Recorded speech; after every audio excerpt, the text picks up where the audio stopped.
नमस्कार दोस्तों, स्वागत है आपका स्मार्ट ट्रीट पर, जहां शब्दों में जान होती है और हर कहानी एक अनुभव बन जाती है। अगर आप हैं ज्ञान और भावनाओं के खोजी तो जुड़िए हमारे साथ और चलिए शुरुआत करते हैं।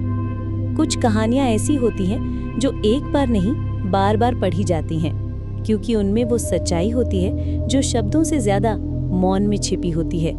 और ऐसी ही एक कहानी है गुनाहों का देवता। सन 1930 के दशक का इलाहाबाद, एक ऐसा शहर जो ज्ञान, संस्कृति और साहित्य से भरा हुआ था। वहीं एक छात्र रहता था, चंदर। पूरा नाम चंद्रकांत। कद में सामान्य, चेहरा गंभीर, मगर आंखों में इतनी गहराई थी कि कोई एक बार देख ले तो उस नजर में खो जाए। चंदर एक बेहद मेधावी छात्र था। उसका जीवन किताबों के बीच बीतता था। न उसे दुनियादारी की चाहत थी, न ही किसी प्रकार की दिखावे की जरूरत। वो सीधा, सच्चा और संवेदनशील था।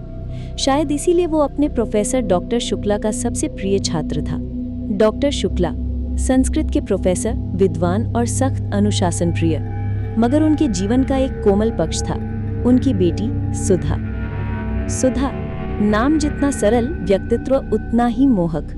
साड़ी पहने, माथे पर छोटी सी बिंदी, बालों में फूल लगाए जब सुधा चाय की ट्रे लेकर आती तो जैसे पूरे घर का वातावरण ही बदल जाता। वो चंदर को आप कहती और चंदर उसे तुम।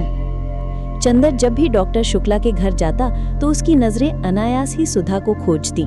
वो चाय बनाकर लाती और पूछती, कितना दूध डालूं चंदर भैया? चंदर मुस्कुरा देता, जैसे तुम्हें पसंद हो। वो भैया शब्द चंदर को भीतर ही भीतर चुभता, मगर वो चुप रहता।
उसे लगा था कि चंदर कुछ कहेगा, रोकेगा, पूछेगा, तुम मुझसे शादी क्यों नहीं कर सकती? मगर चंदर चुप रहा। क्यों? क्योंकि उसके अंदर एक युद्ध चल रहा था। एक तरफ सुधा से प्रेम और दूसरी तरफ वो मर्यादा जो उसने खुद पर थोप रखी थी। डॉक्टर शुक्ला मेरे गुरु हैं, सुधा मेरी बहन जैसी है। मैं खुद को इस भावना से ऊपर रखूंगा, मगर दिल कहाँ मानता है। शादी की तारीख तय हो गई, मिठाइयां बंटने लगी, सुधा की साड़ी चुनी जाने लगी और चंदर वो सुधा से दूरी बनाने लगा। कभी पढ़ाई के बहाने, कभी काम के बहाने, कभी यूं ही अनदेखा करके। और सुधा वो बस एक नजर देखना चाहती थी, एक शब्द सुनना चाहती थी कि मत जा। मगर वो शब्द नहीं आए और नजरें भी बचा ली गई। वो आखिरी दिन आया जब सुधा की विदाई थी। साड़ी में लिपटी, आंखों में काजल, मगर चेहरे पर मुस्कान नहीं थी। चंदर ने सुधा को दूर से देखा, बोल नहीं पाया, बस एक डायरी का पन्ना दिया। जिसमें कुछ नहीं लिखा था, खाली था। सुधा धीरे से, इसमें कुछ भी नहीं। चंदर, तुम सब समझती हो ना? और बस सुधा की आंखें भीग गई। उसने चुपचाप पन्ना लिया और साड़ी के पल्लू में बांध लिया।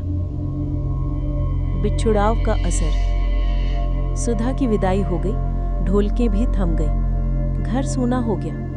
मगर चंदर का मन, वो अब भी सुधा के शब्दों को ढूंढ रहा था।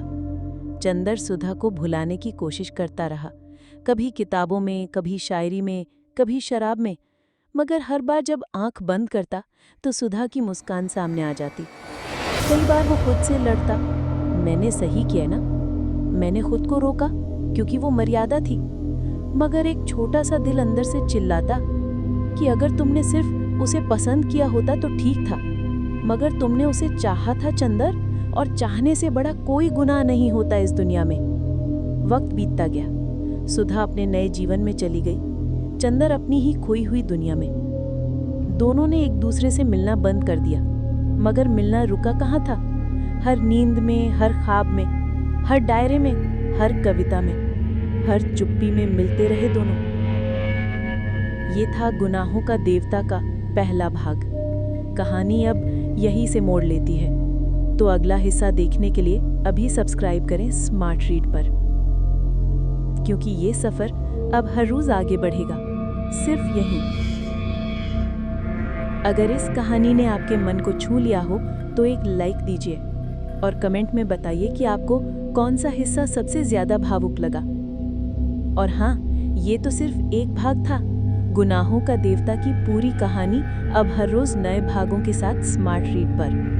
तो अभी सब्सक्राइब करें और बेल आइकन दबाएं ताकि आप एक भी एपिसोड मिस ना करें, क्योंकि कहानियां जब पूरी सुनी जाती हैं तभी उनका असर अमर होता है, सिर्फ स्मार्ट रीड पर।